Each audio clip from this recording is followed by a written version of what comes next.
السلام علیکم دوستو۔ ڈرامہ سیریل سزاوار کی نیکسٹ ایپیسوڈ میں آپ دیکھیں گے کہ زاویار کو آخر یہ بات پتہ چل ہی جاتی ہے کہ اس کی بیوی مسکان کو طلاق کے جعلی کاغذات اس کی اپنی ہی سگی ماں نے بھجوائے تھے۔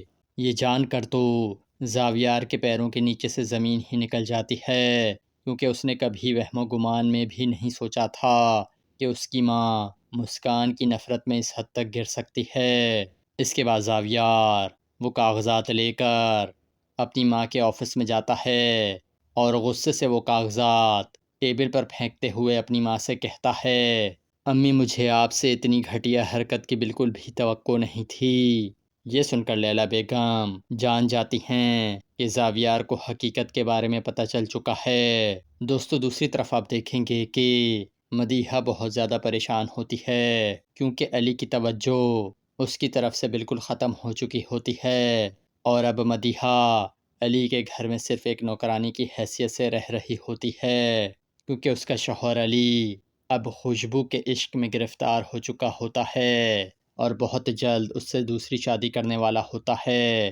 اس کے بعد یہ سب مدیحہ سے بالکل بھی برداشت نہیں ہوتا اور وہ علی سے کہتی ہے کہ تم میری سوتن کو اس گھر میں لا رہے ہو اور مجھے کہہ رہے ہو کہ میں خوش ہو جاؤں۔ دوستو دوسری طرف آپ دیکھیں گے کہ مسکان اپنے دل کی ساری بھڑاس رضا پر نکال دیتی ہے۔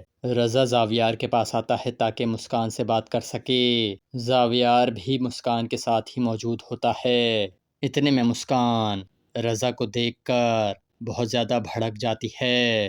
اس کے بعد رضا مسکان سے کہتا ہے، مسکان جو کچھ کیا وہ تمہارے بھائی نے کیا اور تم مجھ سے نفرت کرتی ہو۔ دوستو یہ سنتے ہی مسکان کی برداشت جواب دے دیتی ہے۔